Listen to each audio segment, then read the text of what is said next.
It seems that every week or so, YouTube decides to change something about their UI. They famously got rid of public dislikes. The title and subscribe button used to be above the video, much to Drew Gooden's dismay. When has the subscribe button ever been above the video? And not only did you get exact subscriber counts, the subscribe button itself was red, which was a change from when it used to be yellow. And that's just the kind of website that it is. YouTube is constantly changing something about its own look through minute details. A fairly different strategy from what they did with YouTube channels. If you go to the customization tab now, you can see that the options are pretty limited, such as, do you want a homepage or do you not want a homepage? Do you want to add this playlist to the homepage? Do you want a channel trailer? Oh boy, I can add a watermark or I could not add a watermark. What is this, Christmas? I still remember the days circa 2010 and early 2011 when customizing a YouTube channel meant you could customize a YouTube channel. This entire channel looks pretty fugly. I will have none of that sass. This was way better.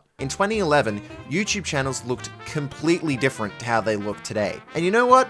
I kinda miss it, because every single one just looked a little different. Ray William Johnson's was dark with its black and grey hues, whereas Smosh had that bright blue and green aesthetic. And their background tied in with that classic shut up intro and made it look like the entire channel was on a piece of cardboard. Shane Dawson's was overly white for some reason, I still don't know why, and Zach Scott had 4 channels all with different palettes. Not only could you pick a theme, but you could go into advanced settings and change the specific shade of those colors, down to the hex code, and make your own theme, which is then saved if you switch back to one of the other templates. You could not only change the color of the text, but you could also change the font of the text. Now, I understand why a channel like this works in a modern day internet ecosystem. I can see someone using dark mode finding these channel designs gaudy and blindingly bright. And this was all before smartphones and TVs became a viable viewing device for YouTube. I don't know how you'd have a channel like this displayed on a smartphone. And that's the benefit. They adapt easily, and there's no fancy colors for those who use dark mode. It does its job quite well. I still hate it though, and they've been tinkering with it ever since. Okay, have a look at YouTube channels even 5 years ago, 2020.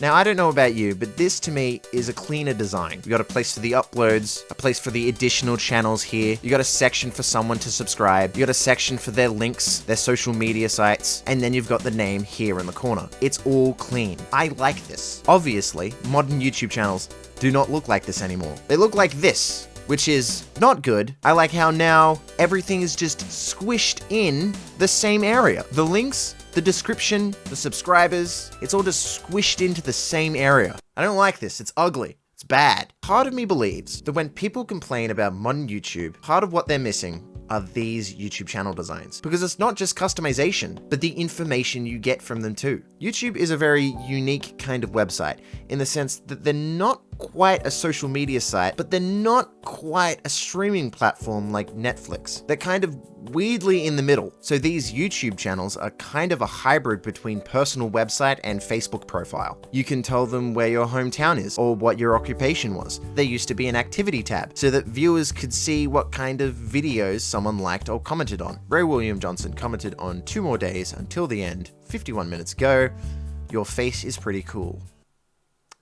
I gave this guy so much watch time. There were channel comments, which kinda sucked. People that subscribed to you would show up on a tab. Same with friends, which was a thing that YouTube had for a time, but let's just forget about that. The website has always sort of existed as both a social media site and streaming platform, and it's never really known which features of either to really truly adopt into its own website, so there's been a lot of trial and error. In order to appease both, it's like they didn't want the channels to be weird or fun or different anymore, which, in my humble opinion, has only made the website feel more corporate ever since. It's the same kind of thing where people complain about how every logo is overly simplified and flat. How far can you really go until everyone looks, sounds, and feels the same? What must we do to remind ourselves that colors exist and it's fun to use them? Part of the reason I think video bloggers aren't as prominent as they once were isn't just because of algorithm changes and professional content taking up space. I think it's also because YouTube channels themselves have become kind of soulless.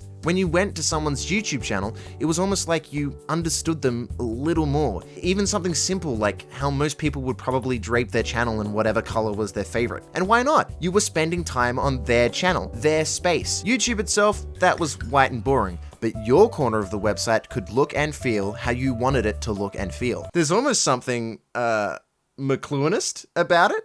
Am I right, Dan? No? Everyone's channel is the same now, and it sucks. So I ask you, as one random person on the internet to another random person on the internet, is there any way we could bring this back? Obviously, it can't look like this. I know the design is firmly planted in the year 2010, and anyone not on a computer would absolutely hate it. But if it's going to be my channel, let it be my channel. Even if it is just you can decide what color it's in now. Something like that. I don't know. I feel like the website would be far more interesting if that were the case. I might be wrong there though. It is just an idea that I had. So if there's any tech or design reason that this way is better, please tell me in the comments. That would be really appreciated. Thank you and goodbye.